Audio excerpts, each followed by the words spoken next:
All right, Ian. Yeah. We have to talk about the Intellivision Amico, and normally I wouldn't want to speak about something that came out, which in this case was a marketing video, I believe, used to pitch to potential new investors and to retailers. But now we're in a different spot than we were even a couple months ago, because now, Ian, the big difference between now and a couple months ago is now we have people that have put down money for pre-orders. Sure. For this console. According to the news, it was the last pre-order round did, according to the Intellivision president, did 10,000 pre-orders. If you combine that with the twice as 100 from the Founders Edition, that's around, to say, 13,000, something like that. If those numbers be believed. So it edged out the Atari VCS so far. So that's good. So, but now we have to look at... To be fair, and I have tried to be fair this whole time, the Intellivision Amico certainly does offer something more than the Atari VCS. Yeah, yes, you could say that. It's gonna potentially offer, unique games. And without a sandbox mode. Yes, there's no sandbox mode that we know about on the Amico, which they could always add one in there. But anyway, so that aside, though, a couple of weird things happened, and I was wondering what was going on. So in the span of a few days, you had a gamesindustry.biz article that was written up about the business side of the Amico, which I have linked there.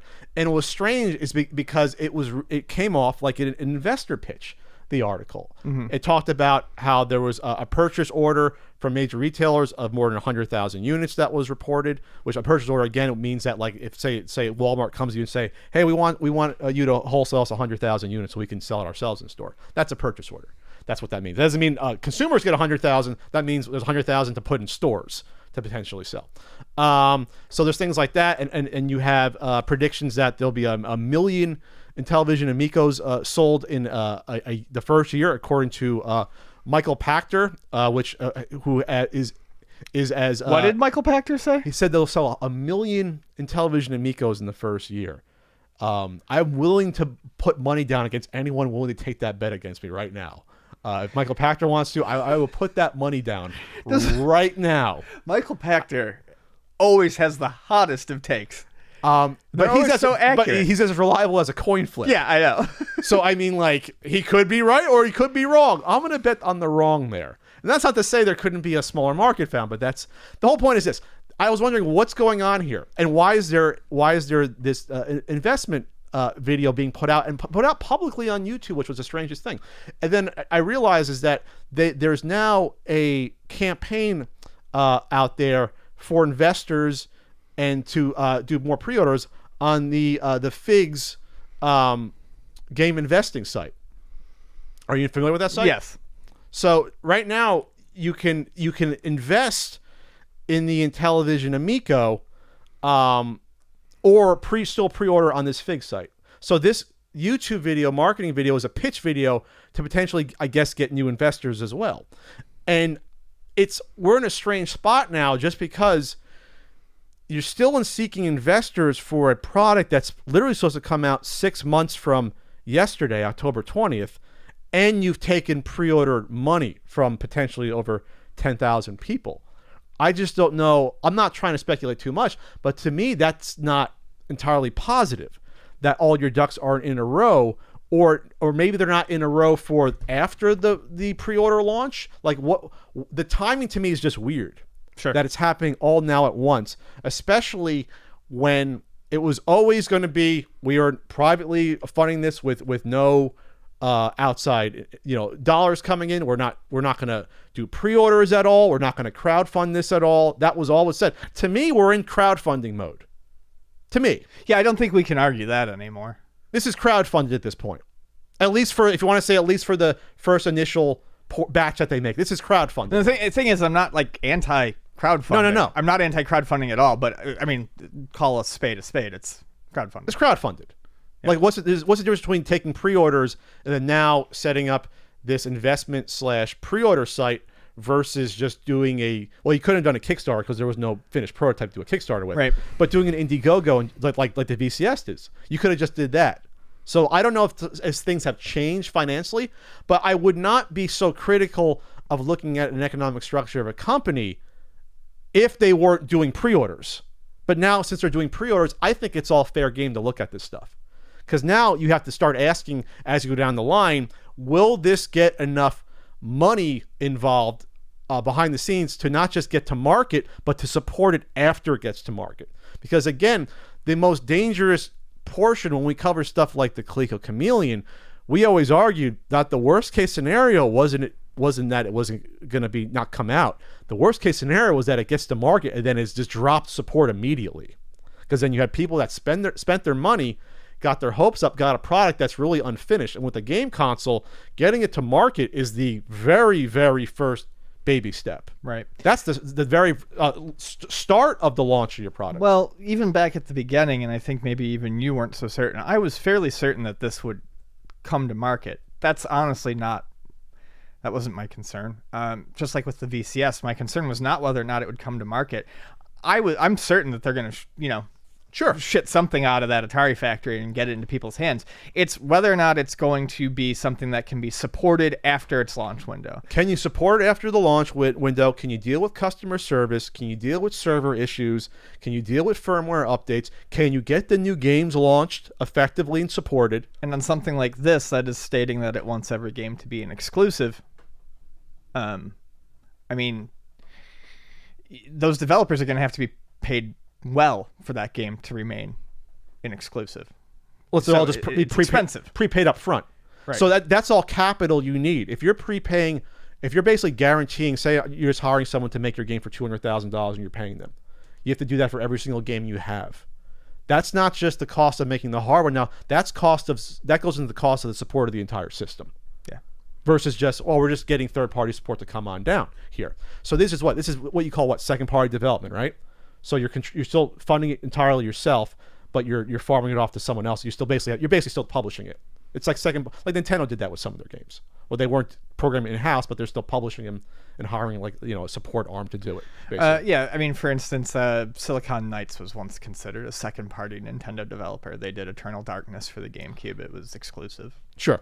So in terms of if you look at the website, yeah, you can also either invest or you can pre-order. They've done 70 pre-orders since this launched a few days ago here on there. I just think it's weird to have a pre-order site also with the investment potential. Now there's a goal for the investment, and there's a thing. This says it's almost 50,000 has been raised, but that's not in pre-orders. Pre-orders would only be $700, and I don't know where that money's coming from. I'm confused by this website. I'm not gonna pretend to know what this is. Fig Funds, it says 43,000. I don't know if that means that $40,000 went in from an investor, but I don't see anything that tells me what's going on here. So I don't know what's going on here. To me, it's a pre-order site right now until people get in there. But what's interesting about this marketing video is that it's almost like a Shark Tank pitch. And all pitches are going to be relatively the same. You get into a room, you give me like 5 minutes to tell me what's going on. Sure. But now you see what the actual strategy is.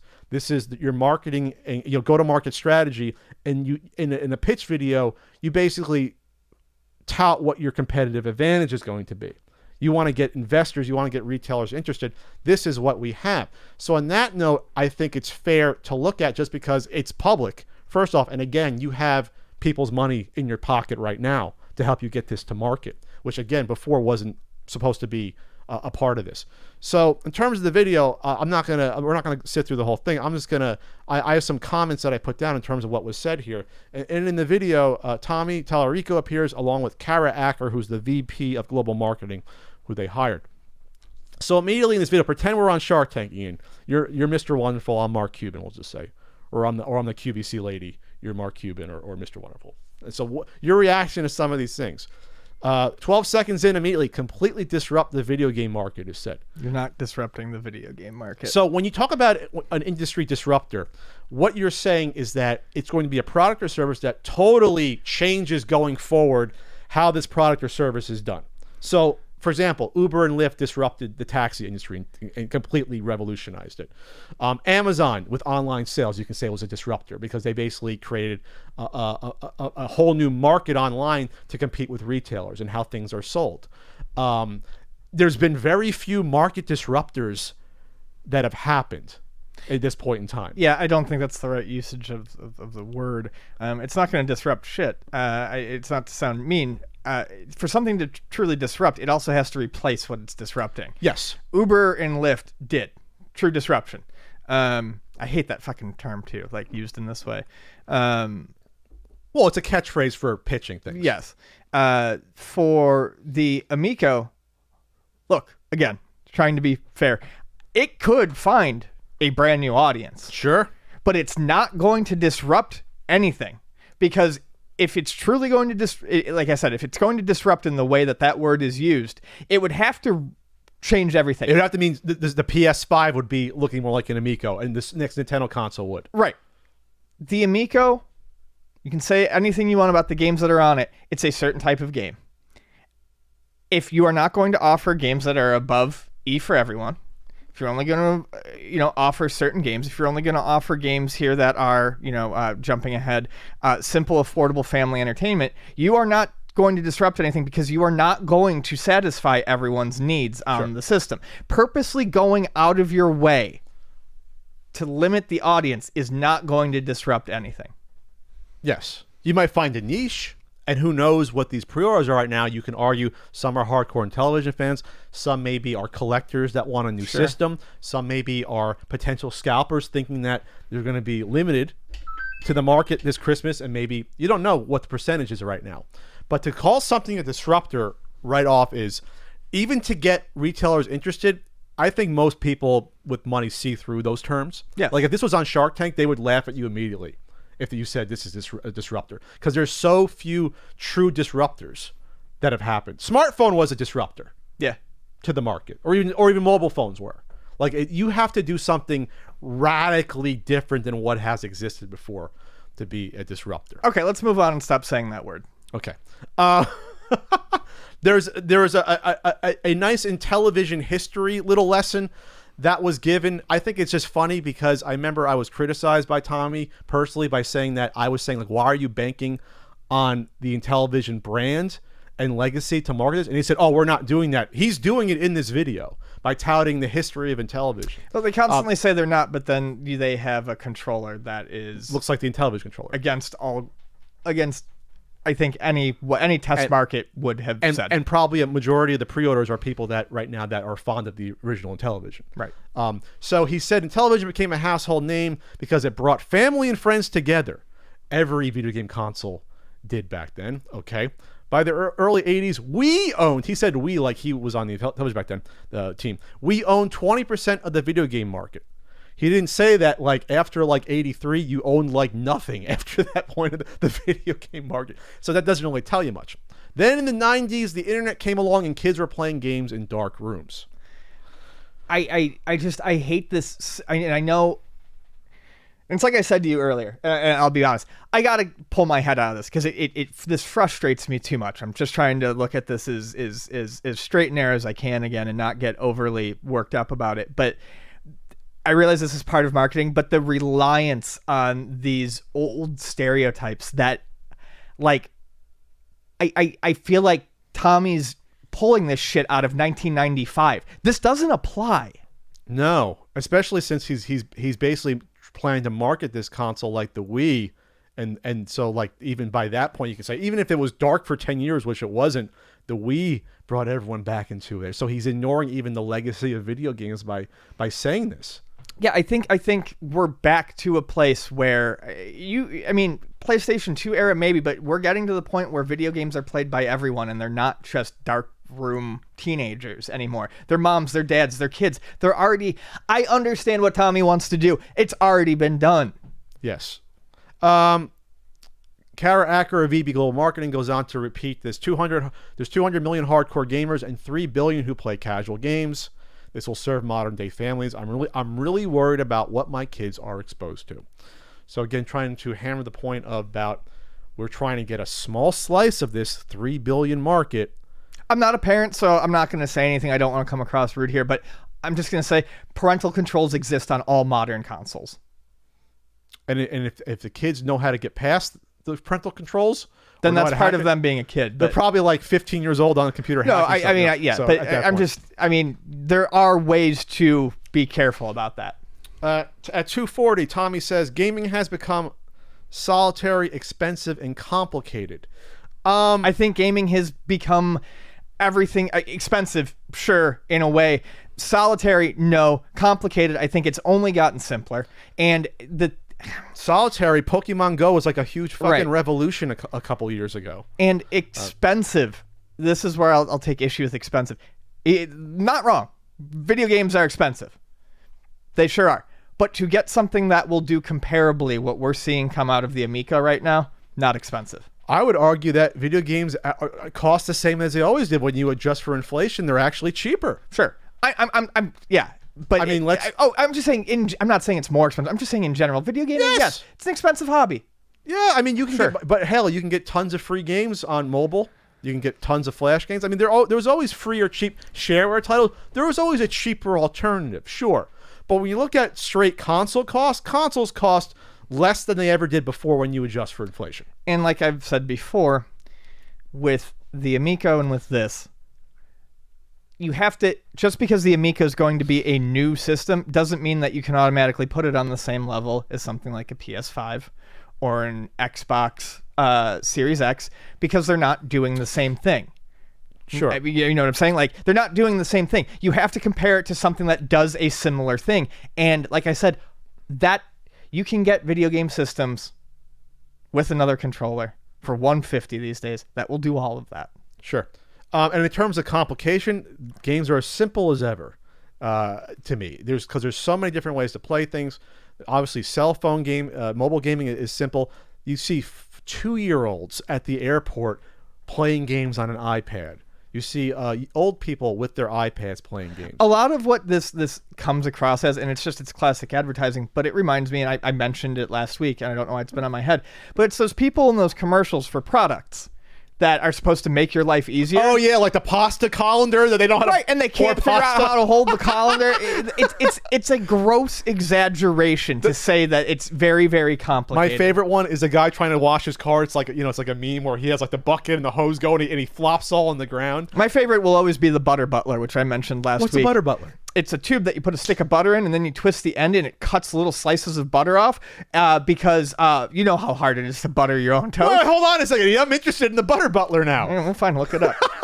The point is this, though, is that when you over exaggerate the complexity of the market versus what your product can offer, I think you're doing a disservice to the average customer. Well, yes, and that's what I was going to say. You have to be careful there, because it does eventually start to sound insulting if you keep saying this, but you're not.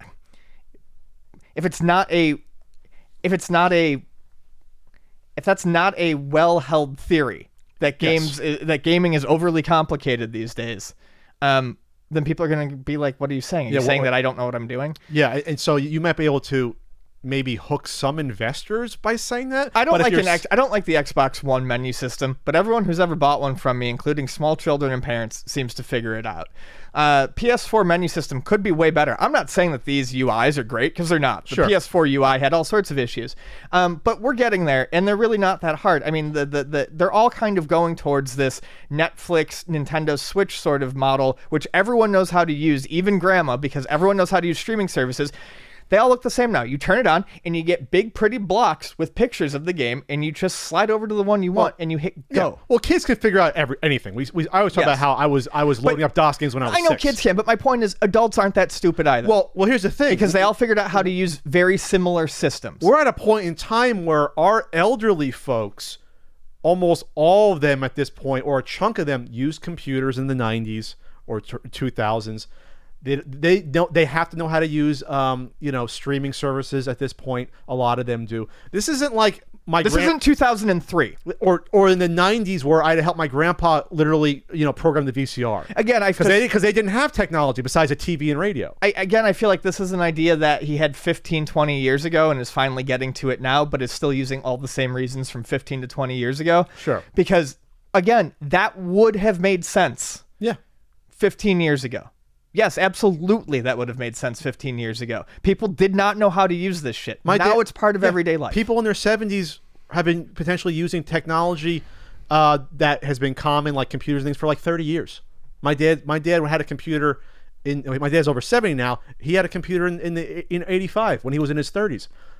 One of Vonnie's coworkers is 66 years old, and is happily playing his second Animal Crossing game and has figured it all out himself. Sure. How many more stories we ever talk about like the old woman who's like 95 with the Game Boy in Japan? Like these aren't like one-offs anymore. Well, and they were, like I said, but as time goes on, we grew up with this shit. Yeah. When me and Ian are 80 years old, like by that point, it's going to be like no one is unfamiliar with any technology. You know what I mean? Like everyone has the same stuff.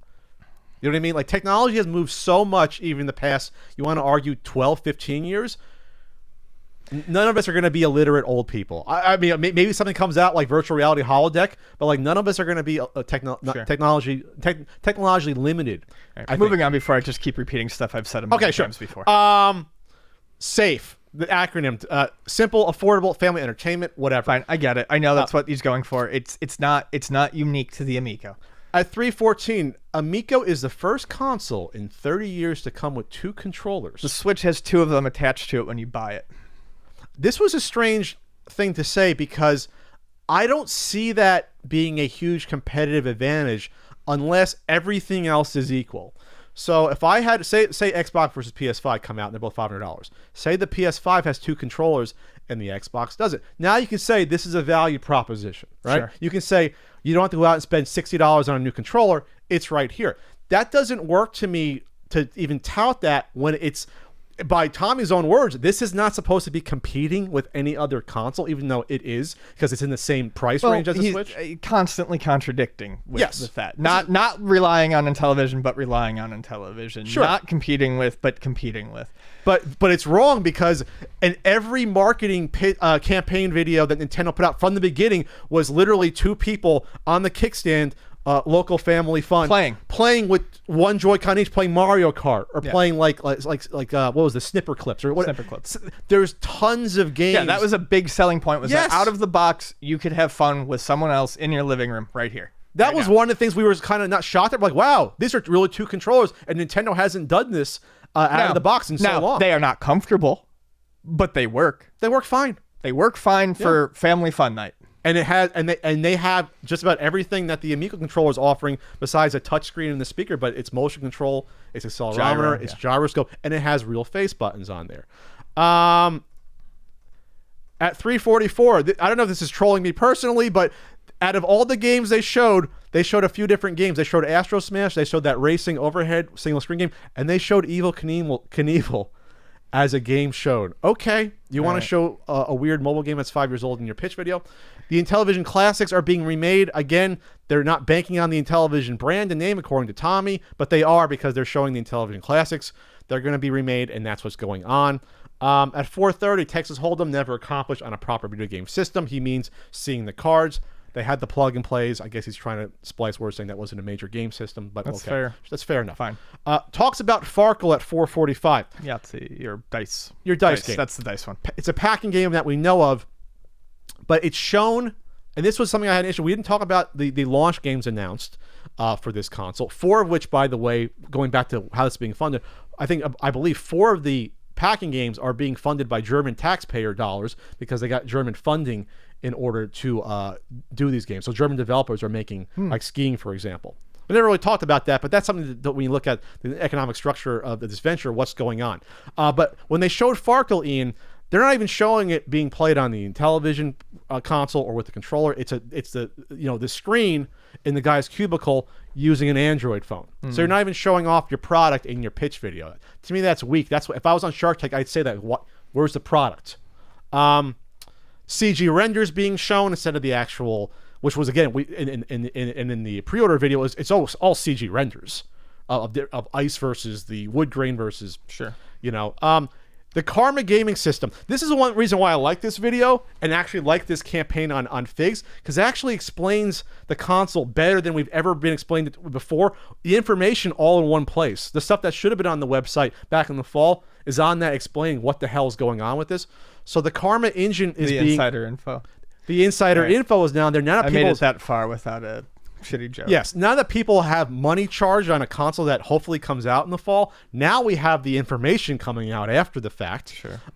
So basically, what's the Karma engine is going to be an in-game difficulty scale that alters based upon how well players are competing against each other.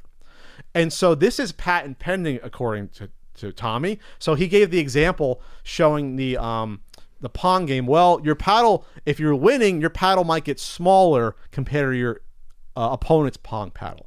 He said that's patent pending. This sort of in-game difficulty adjuster. Ian, is this something unique to gaming? No, there are shooters that the better you do, the more difficult they get or the easier they will get. That's not unique at all.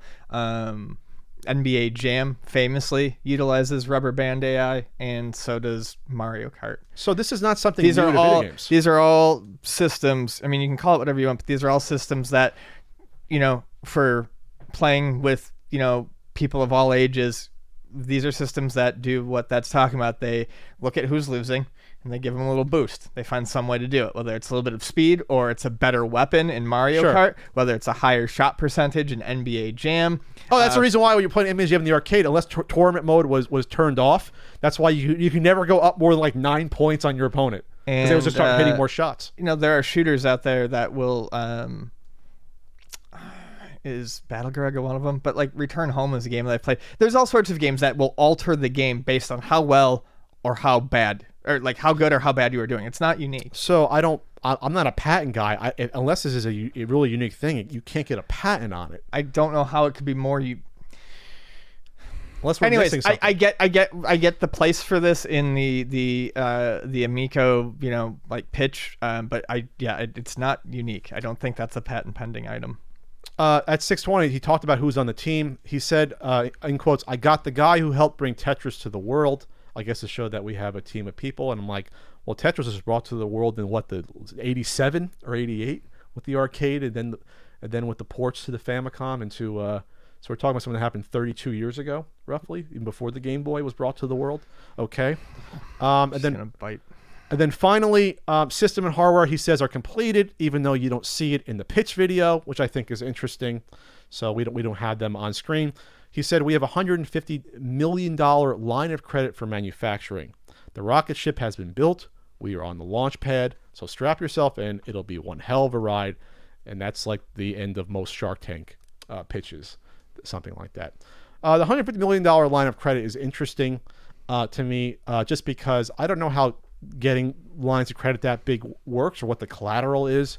Obviously, you have to have some sort of collateral on the line to get credit like that. You're not going to. It's not just like a credit card. Just, hey, give me $1 million line of credit. They're not going to do it unless they can prove that you can pay it back there. But again, to me, having the line of credit also means obviously you got to pay it back. So again, this goes back to needing investors to fund this thing versus now you're touting a line of credit versus before we have investors to bring this to market. This is the first time I'm seeing something publicly stated like. And then again, this is on a YouTube video that talking about we have a $150 million line of credit. I just don't understand that. I mean, I don't know enough about the business structure, but to me, that brings up as much red flags as confidence that, yeah, we can get this made, but it's not our own money making it. Yeah, but I have to wonder how many times it really is. Sure. So I mean, devil's advocate, I will give benefit of the doubt on that, just because I have no idea how things are manufactured, and maybe that's common. To me, that definitely seems like.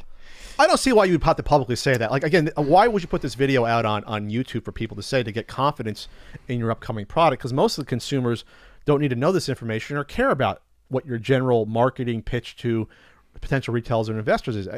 It almost, to me, smells of, we are a real business. We're showing you real business. We're going to put out something that looks businessy for you, the consumer, who doesn't know what inner workings are about, to show you that, hey, we're doing businessy stuff, that we can get this to market. Sure. Is that fair enough? I guess. So I don't have a huge amount more to say about this, but the fact that obviously as we go more in the summer and more towards the fall, we'll see what happens with if they shift the dates of this coming out, potentially continue more pre-orders or what have you. But this is a strange sort of a bridge that's now crossed again, with publicly seeking investors, but you have pre-order dollars. You usually do one or the other. Like, you usually do a Kickstarter and you see we have enough money to make it, or you get the investors. This is a weird hybrid that I don't remember seeing something like this before. Right. That's all.